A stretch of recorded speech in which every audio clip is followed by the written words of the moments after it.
Hmm. I definitely have mixed feelings about this episode.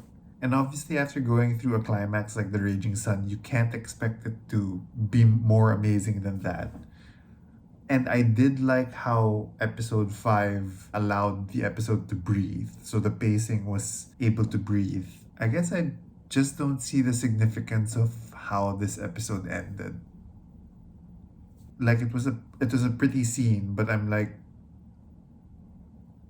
what was that for? Anyway, hey everyone, my name is Bodhi. This is my channel, Just Somebody's Opinion, and I'm gonna be talking about episode 5. This is gonna be very stream of consciousness. You're not gonna see any videos or video clips because that's a bitch to edit. And I just want to talk about my thoughts and feelings of episode 5. And definitely, I have mixed feelings, and this is gonna be very stream of consciousness. So I think I'm just gonna like list things that I liked or disliked, and then let's have a conversation with that. Let's get the spoiler rating out of the way. I'm gonna be talking episodes 1 to 5, and book wise, I am definitely gonna talk about book 1 and book 2. So let's get Loyal out of the way. I am not a fan of how he looked, but the most important thing to me was Loyal's twitchy ears. And he didn't have Loyal's twitchy ears, it was like a normal ear. And so I'm sorry, I'm not a fan of Loyal as he looks, but I feel like Hamed absolutely captured the character of Loyal with his deep, rumbling voice, thinking about the hastiness of humans. But otherwise, he didn't look non-human to me. Like he just looked like a big human to me. So when Rand was like, "Who's that?" I was like, "Why? It's just a man." I don't know. Not a fan of the look, but I liked the character, especially with how Loyal took initiative to go to the White Tower and then found Nynaeve. I thought that was very in character for Loyal.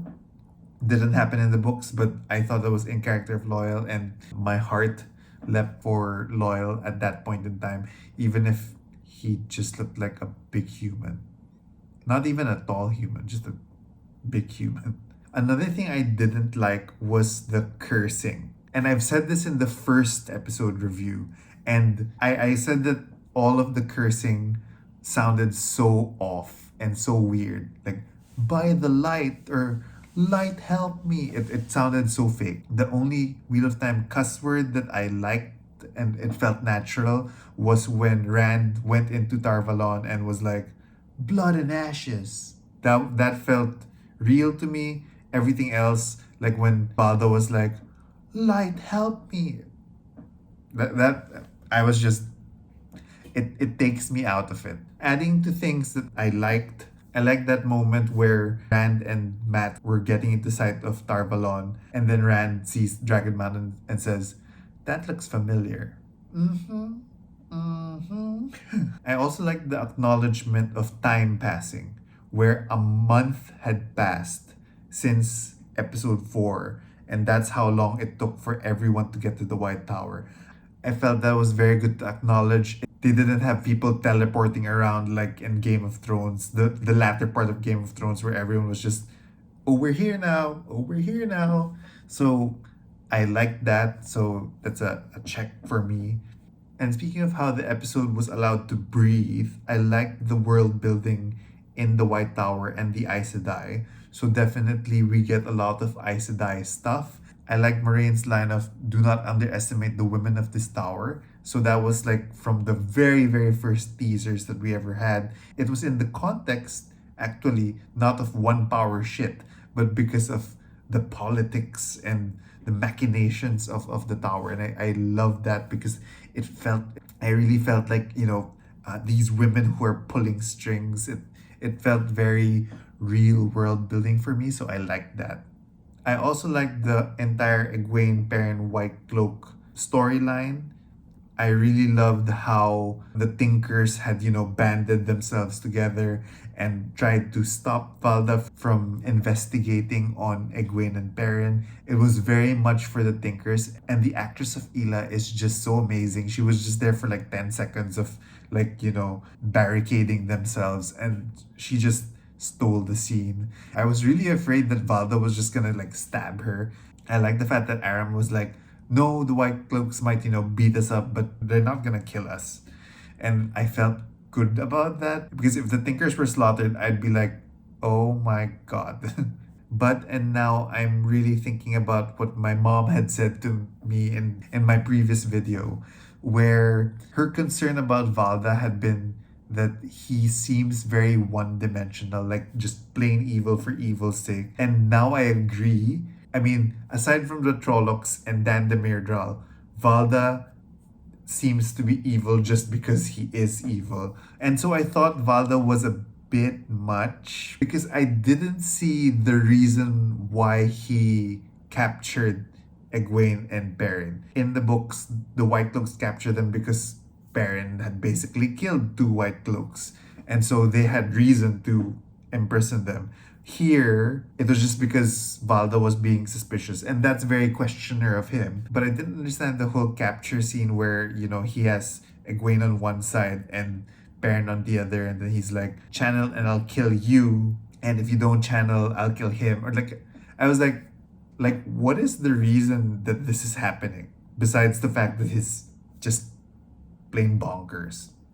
So that motivation didn't strike me as compelling enough. What I liked about it was that it allowed us to have that deep conversation with Perrin and Egwene, where Perrin confesses how he had killed Layla, and then we see that awesome moment of Egwene like channeling Saidar and then like throwing a little fireball at Valda, and then it like basically puffs out, but she was actually doing another thing. And then I guess we're seeing Perrin's wolf brother thing manifest differently. I thought that was cool where he gets wounded and he went golden eyed. And when he frees himself, and then Valda was like, light, what is that? Or whatever. You could see that Perrin was a bit possessed by his bestiality there. And he was like going full on werewolf mode. I am neutral about this at this point. Let's see how they make this. So to recap,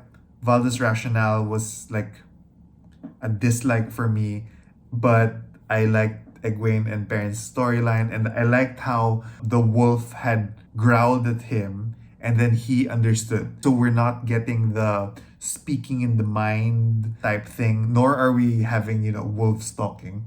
So I'm okay with this also. So back to the tower. And did everyone else like catch all of these healthy sexual tension everywhere? Basically everywhere there was sexual tension. There was a Leandrin Moraine moment where she was like holding on to Moraine's cheek. And then there was that moment where Stephen was looking very vulnerable, and then Lan was like, I'll stay with you tonight. And I was like, I'd be game for this new turning of the wheel if Lan was gonna like sleep with Stephen to, make him forget his Aes Sedai.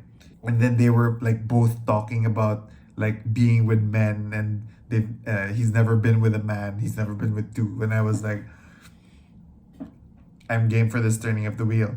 And then we had Alana and Moraine in her bed, and again, maybe because Priyanka Bose is like so beautiful and Rosamund Pike is Rosamund Pike, but I felt healthy sexual tension everywhere. And so all the White Tower stuff I felt was alike for me. And we get a bit of world building, right? We understand that Swan wants to discipline Moraine. We understand that all of the Aes Sedai are like manipulative bitches who shouldn't be underestimated. We understand that no one knows what Moraine's been up to all these years. We get to see the warders' quarters, which is cool. We get this awesome scene of Stephen melting the Aes Sedai ring. So like lots of world building with the Aes Sedai, super like, which gets to the ending where we find out that Lan was drugged because of the goat's tongue, and actually Stephen had taken his own life, and everyone is sad.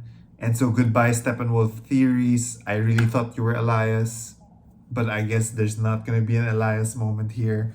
And here's like my confusion with everything, right? Because the start of the episode, we see people mourning for all of these people who died in battle. And then we have Stepan killing himself.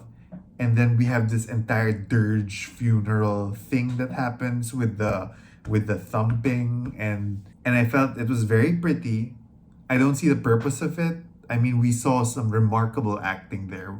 I loved the acting of Daniel Henney and his pain, and Moraine, who like feels the pain of Lan, and then she tears up. And Zoe Robbins, you're so beautiful. I loved how Zoe Robbins was like trying to be, Nynaeve was trying to be like strong, and then like she breaks up, and she cries because she sees that vulnerability. But I don't see why we need to know about this. Like, if the objective was to show what happens to a warder once the Aes Sedai dies, I thought that was shown pretty well, where they even talk about things like it's as if he swallowed her death, and Stephen was just going around the city with Kirene's empty saddle. I thought that was pretty well built. So I don't understand the significance with Stephen. I mean, I love Peter Franzen as the character, but I hadn't spent enough time with him to feel so much about the funeral. So I just felt that was very off, and the fact that I guess it wasn't a cliffhanger. You know what it feels like? It felt like a bubble episode. This felt like a bubble episode, even if it wasn't. So that's why I'm feeling like very mixed feelings about this. And let's not forget about the whole Logain Matt thing. And I was really wishing that we'd get another Raging Sun moment where both Rand and Matt were covered in light. But I guess not. And the way it was shot, it looked as if he was hearing the corruption, the taint, and that he was laughing. So maybe we will find out that he actually saw a light brighter than the sun. But at this point, it was more misdirection that it was Matt that he was laughing at. So yeah, those were my mixed feelings about episode 5. Definitely hard to top episode 4, but I think I enjoyed it as much as episode 1, which is at the lowest point. Maybe even less than episode 1. So maybe it is the lowest for me for all the episodes. I'm thinking it as a 6 out of 10 for me anyway. So for things I loved all the Aes Sedai stuff. I loved all the sexual tension. I loved Perrin and Egwene's storyline. I loved the acting. I love Zoe Robbins again. She's the main character for me right now, right beside Rosamund Pike. And I loved Loyal as a character. Flip side, I hated what Loyal looked like. I didn't see why Valda was motivated to do what he was doing, besides he was evil. The cursing was just awkward, except for Blood and Ashes moment. Everything else was like light. That was weird. And finally, I just didn't understand why we had to concentrate on Steppen at this point in time. I feel like the time could have been used for other things. It was pretty, but I didn't see the purpose of it. So that's what I thought about episode 5. What did you guys think? Please comment down below. Let's have a conversation. I've muted all of my socials, so after I post this, I'm gonna watch everyone else's reviews, and I really want to know what people are thinking. Maybe I missed something. Maybe episode 4 was just so awesome that I was blinded by the raging sun that I didn't see episode 5 anymore. Let's see. I'm excited to see what happens in episode 6. And if you like watching me randomly rant, please like and subscribe. It really helps the channel. And if for some reason you were super offended and you thought episode 5 was the best one ever, just remember, it's just somebody's opinion. Somebody's opinion.